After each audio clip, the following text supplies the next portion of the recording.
Shop at Walmart, you're about to be really pissed at them, and let me tell you why. They've made some major changes to their canned corn. I'm going to point out 5 of these. Remember that saying, everything's a conspiracy if you don't know how anything works? Well, let's see what she has to say. Here's an older can of corn from my pantry, and we're going to compare the two with this newer can of corn, okay? Number 1, it says that it is picked and grown on the same day. It has this green little Great For You label here. Over here it says that it's from Arkansas. It's 45 calories.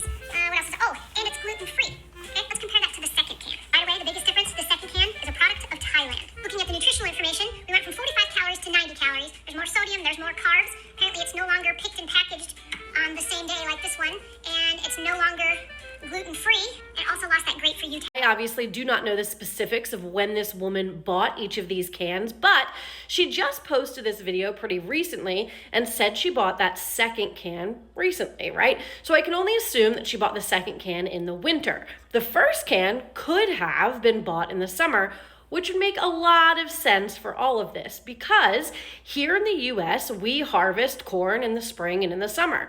So if we harvested that corn and then it was picked and canned on the same day, that would make a lot of sense. Whereas in the winter is not our harvest season for corn. So it also makes sense that maybe that can is a product of Thailand because we got the corn from Thailand in a warmer climate where they're continuing to grow and harvest corn now as opposed to in the spring and summer. I do want to point out though, for the purposes of specificity, that both cans were distributed in Arkansas. Her finger's covering it up here, but it does say that it was distributed in Arkansas. Same thing that she's pointing out with this can. Back to the product of Thailand piece of thing, that could almost explain everything else that she's pointing out.